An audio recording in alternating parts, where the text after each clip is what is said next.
আলাইকুম। আমার নাম রাদিফা।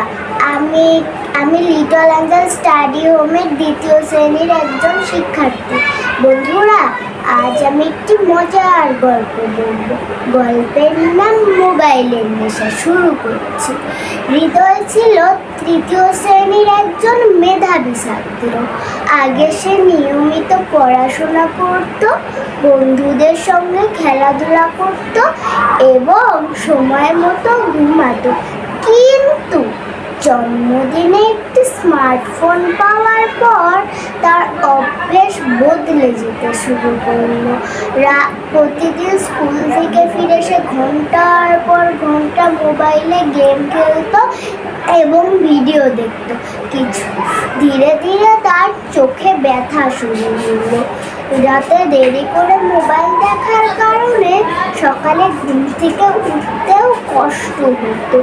স্কুলেও সে আগের মতো মনোযোগ দিতে পারত না। পরীক্ষায়ও তার ফলাফল খারাপ হলো।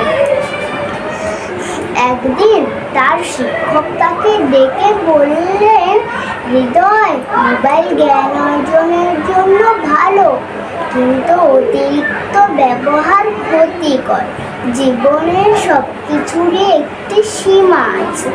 শিক্ষকের কথা শুনে হৃদয় নিজের ভুল বুঝতে পারল।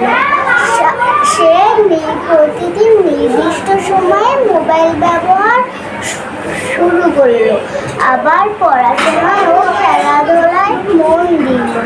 কয়েক মাস পর তার ফলাফল আবার আগের মতোই ভালো হয়ে গেল এবং সে সুস্থ ও প্রাণবন্ত হয়ে উঠল। এই গল্প থেকে আমরা এটাই শিখতে পারলাম যে অতিরিক্ত মোবাইল ব্যবহার পড়াশোনা, স্বাস্থ্য ও সুন্দর শৈশবের জন্য ক্ষতিকর। এই জন্য মোবাইল ব্যবহার করতে হবে সীমিত ও প্রয়োজন অনুযায়ী। ধন্যবাদ।